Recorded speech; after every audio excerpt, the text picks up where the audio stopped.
Good morning, students. I am your SST teacher of class 6th. Today we will read our first chapter, reading maps. In this chapter we will learn about many things. So in this is the part A. So in this part A I will read the whole chapter for you. Okay? So let's start our reading.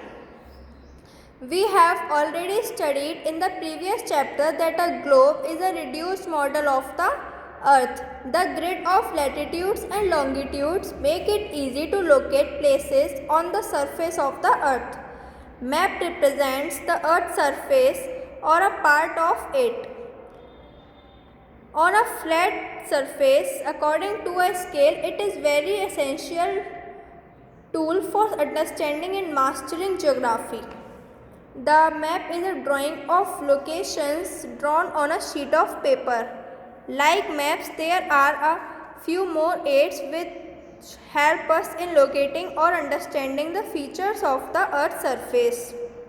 These aids include a globe, plans and sketches, animated films, aerial views on this is the link of Google, etc. Each has its own uses, advantages and disadvantages. Now our topic is globe and map. A globe is a model of the earth on a miniature scale. A map of a whole earth showing continents, oceans, countries, etc. is also traced on a globe, along with lines of latitudes, longitudes and some other feature. The globe shows the relative size and shapes of the continents, oceans, countries, etc. as accurately as possible. It can be rotated to understand how the earth moves in space in respect to the sun.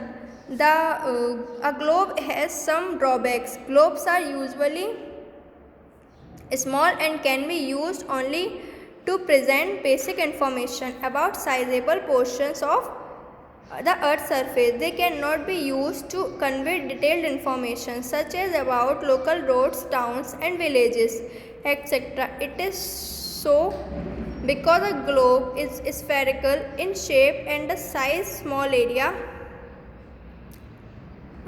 area cannot be represented on the whole globe. Maps are more useful for representing detailed information but cannot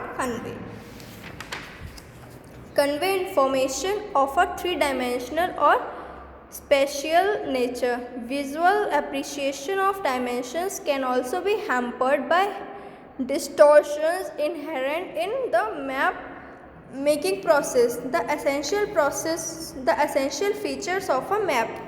The map have some common basic features or components. These are the following. First, scale.